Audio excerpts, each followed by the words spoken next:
Rádio Popular.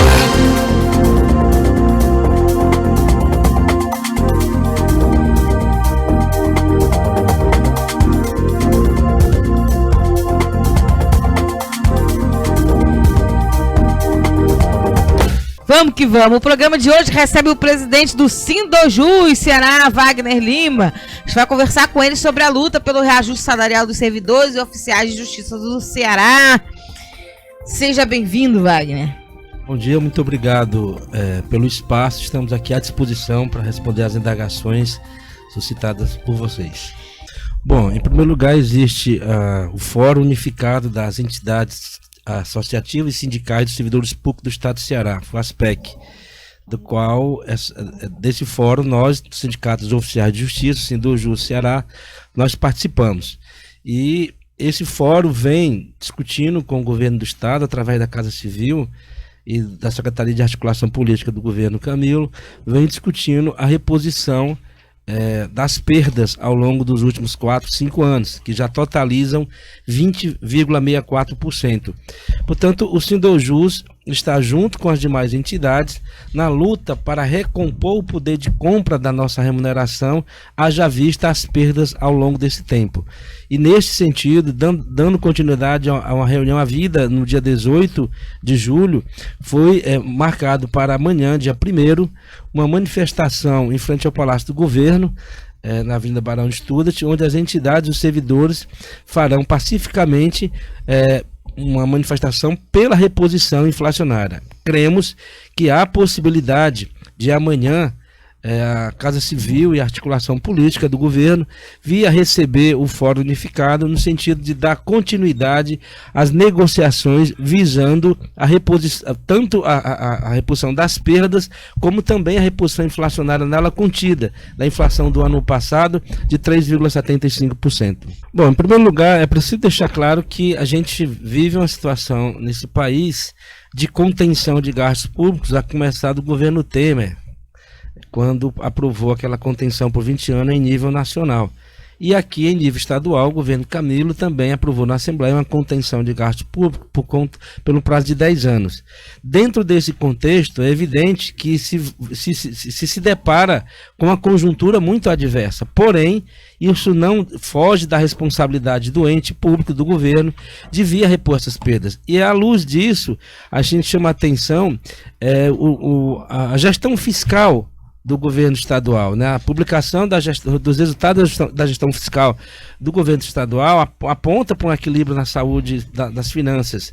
Nós temos consciência que a conjuntura em nível nacional, a política discricionária, discriminatória do governo federal para com os governos, principalmente do Nordeste, com certeza isso pode interferir no repasse de verbas constitucionalmente previstas para os estados, sufocando-os, asfixiando. Não há dúvida disso. O próprio ministro da Economia, no contrapeso ao apoio à reforma da Previdência, ele deixa claro essa asfixia, no sentido de dificultar mais ainda a realidade dos estados nordestinos. Porém, o estado do Ceará nos parece como de forma uma exceção, porque tem reiteradamente apresentado, o Dr. Mauro Filho tem dito isso, resultados positivos. É neste contexto que a gente visa a avançar. Claro que das diversas reuniões que o Fórum já teve, não se avançou, até porque, no nosso caso, por exemplo, a data base é em 1º de janeiro, o que vem acrescentando uma perda no poder de compra da nossa remuneração. Nós acredito que tanto o chefe da Casa Civil como da Articulação Política, o Nelson Martins, que foi meu colega dos sindicatos bancários quando bancário fui, e da diretoria do sindicato, eu penso que haja de ter sensibilidade, mesmo com essa conjuntura adversa, que a gente venha a avançar no sentido de repor esse poder de compra da nossa remuneração. Bom, Paulo, bom dia. O presidente do Tribunal de Justiça, e uma postura dos presidentes do Tribunal de Justiça do Estado do Ceará, de acompanhar a decisão do Executivo no que concerne a concessão de reposição inflacionária. Tive já negociação com o desembargador Washington, presidente do tribunal, e ele reafirmara essa postura que é tradicional do Tribunal de Justiça do Estado do Ceará. Aquilo que o Executivo vier a conceder para os servidores do Executivo, do Legislativo, o Poder Judiciário seguirá. Bom, em primeiro lugar, um aspecto que eu acho muito positivo é porque as direções das entidades, na sua maioria, estão no campo da esquerda. E o governador do estado é do Partido dos Trabalhadores. Então isso é positivo no sentido que não inibe a nossa luta por condições de vida, por condições de trabalho, por reposição, mesmo sendo governador do campo da esquerda. Eu acho que, primeiro, o aspecto positivo é isso, que as categorias terem a maturidade o suficiente de que a defesa dos interesses dos seus representados estão acima de siglas partidárias. E, nesse sentido, respeitando as peculiaridades de cada entidade que compõe o Fórum Unificado, eu entendo que a unidade tem sido fundamental para que a gente faça esse tipo de pressão legítima, ordeira, para que o governador do estado, Camilo Santana, venha a se sensibilizar da situação por que passam os servidores públicos do estado do Ceará. Porque ainda que o estado não tenha pago a reposição inflacionária e as perdas à vida dentro do seu governo, é necessário entender que a avalanche que vem em nível nacional vai dificultar o próprio estado do Ceará enquanto ente federativo. E é preciso que tenha um servidor público com vontade de trabalhar, que tenha uma determinação grande de produzir, porque nós servimos a sociedade, nós somos pagos pela sociedade para servir a sociedade. E o governo do estado tem que entender isso no sentido de valorizar a nossa remuneração, ainda que num momento político-econômico bastante adverso para a classe trabalhadora como um todo e para nós, servidores públicos do estado do Ceará e do país. Bom, em primeiro lugar, com relação ao presidente da República, é preciso que as pessoas percebam que ele desrespeita a liturgia do cargo. Ele foi eleito no processo, nas eleições diretas, e após a eleição, ele é o presidente da República Federativa do Brasil. Então, há uma liturgia do cargo que ele tem que seguir e passar de tratar os que pensam diferente como inimigo, assim como está fazendo como o Nordeste. Em primeiro lugar, isso. E essa reação, o Isaac Newton tem uma das leis que cada ação equivale a uma reação na mesma intensidade, porém em corpos distintos. Então, essa lei de Newton está sendo aplicada pelos governadores do Nordeste no momento que percebem essa discriminação por conta do presidente da República, que desrespeita a liturgia do cargo. Nada melhor do que se unir buscando atender ao povo do Nordeste no sentido dos seus interesses maiores.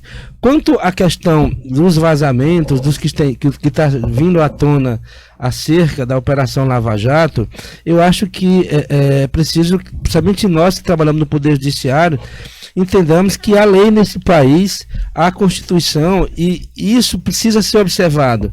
Um juiz de direito, um juiz federal, qualquer magistrado, existe o Código de Ética da Magistratura. É preciso saber se comprovado tais informações, se configura uma quebra de ética profissional do então juiz Moro quando exercia esse imunos, como juiz federal, lá no Paraná.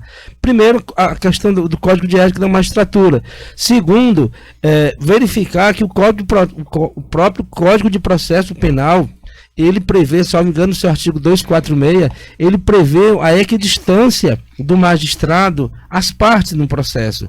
E o que se está vindo à tona, são questões muito sérias em desrespeito ao Código de Ética da Magistratura, em desrespeito ao Código de Processo Penal. É evidente que isso precisa ser checado para não se agir de forma irresponsável e imprudente. Porém, eu acho que nessa questão, no dia da posse do ministro Carlos A. de Brito, como presidente do STF, ele disse uma frase que para mim é inesquecível: a liberdade de expressão é a maior expressão da liberdade.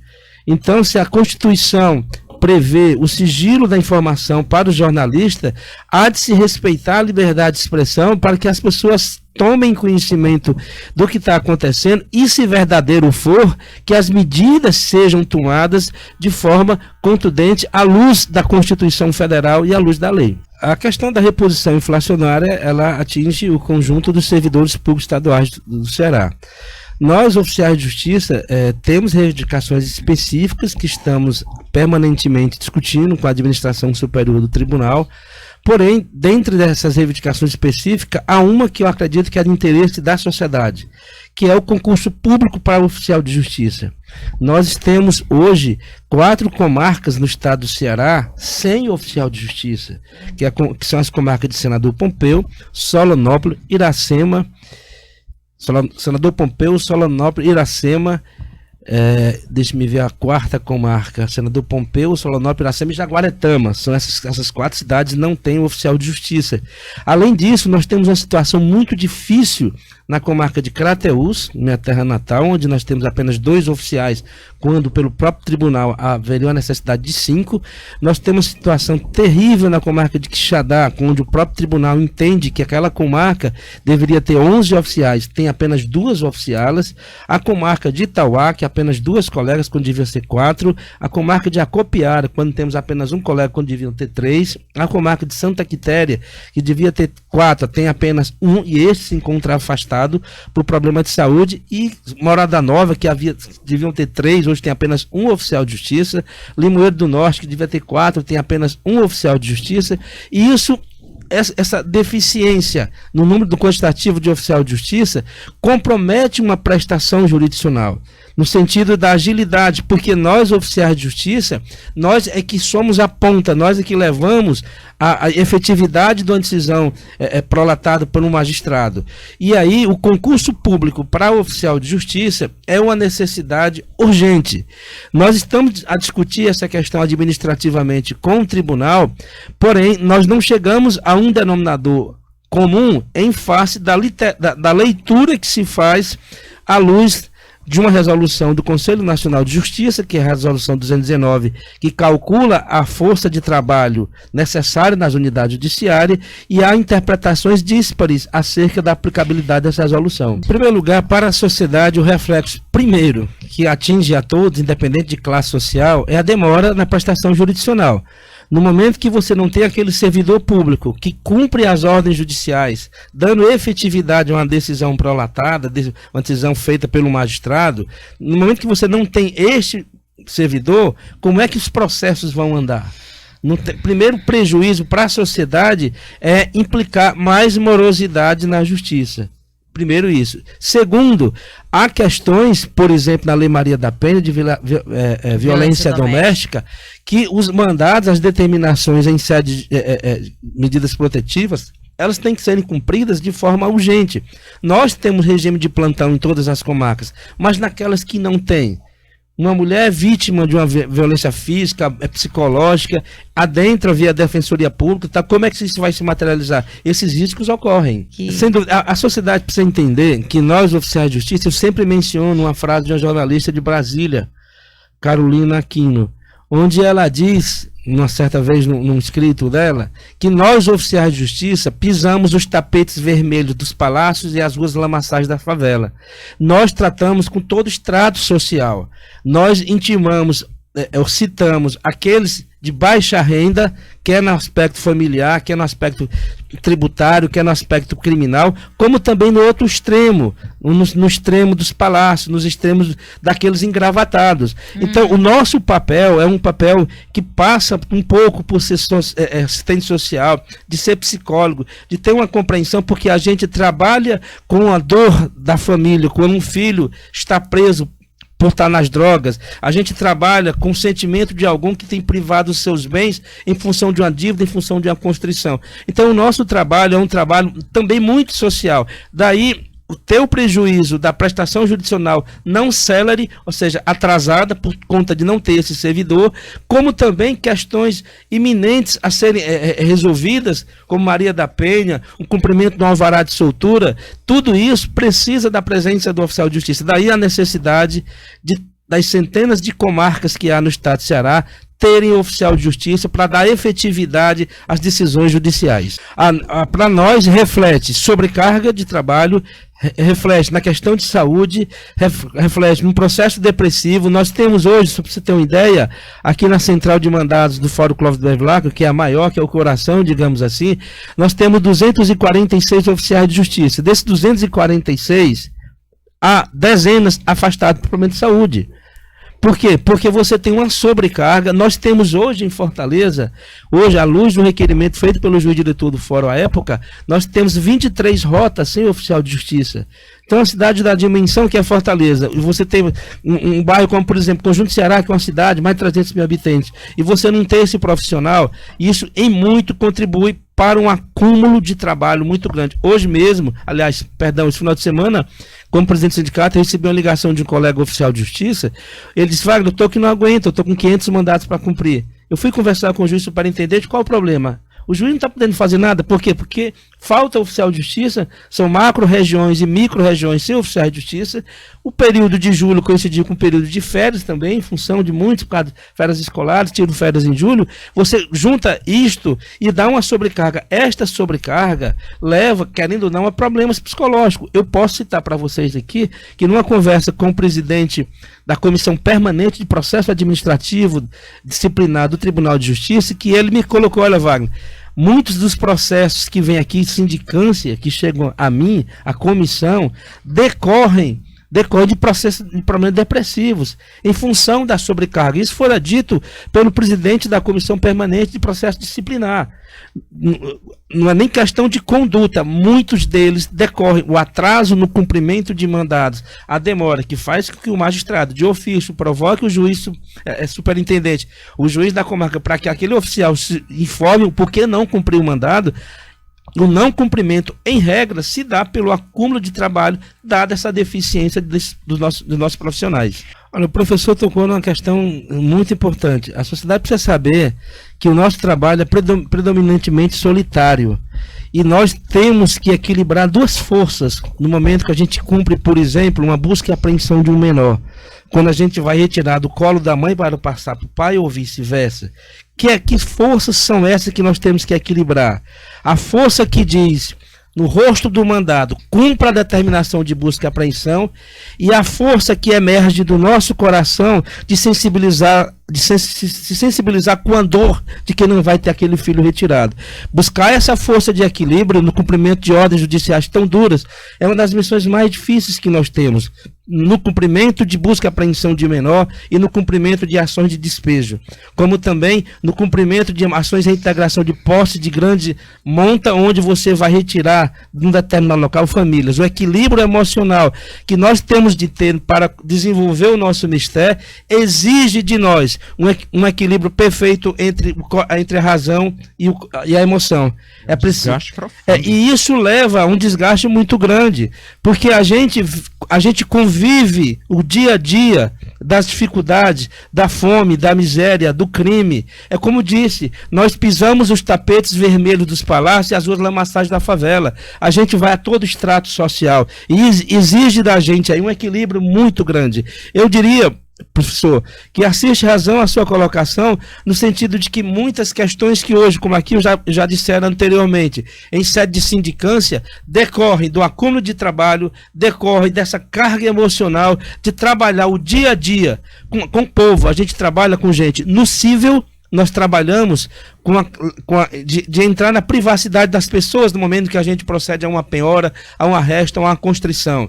E no crime, a gente trabalha com um direito sagrado, que é o direito de ir e vir, onde a regra é a liberdade e a exceção é a prisão. E nós trabalhamos em face dessa dicotomia que há dentro do nosso direito condicional, no sentido que a gente vai cumprir um alvará de soltura da liberdade, ou que a gente vai cumprir um mandado de prisão civil em sede de alimentos. Então, essa situação nós vivenciamos. É preciso, portanto, que o Tribunal de Justiça perceba que não só a questão da reposição inflacionária, a qual estamos irmanados com todos os servidores públicos do Estado de Ceará, buscando recuperar o nosso poder de compra, mas entender que somos pais, mães, filhos, que trabalhamos com a sociedade nua e crua, e é preciso que haja política de incentivo cada vez maior para que nós desenvolvamos a nossa atividade, o nosso mistério, prestando um excelente trabalho à sociedade brasileira, à sociedade cearense. Amanhã, a partir das 8 horas, nos encontraremos na Barão de Student, em frente ao Palácio do Governo, juntamente com as demais entidades. E aqui quero reafirmar o que disseram anteriormente. Ainda que o governador seja do campo da esquerda, isso não impede que as entidades que também se identificam eventualmente no campo da esquerda deixem de lutar. Muito pelo contrário, é que nós temos mais motivo ainda de nos unirmos e cobrarmos a nossa reposição inflacionária e condições de vida e de trabalho cada vez melhores.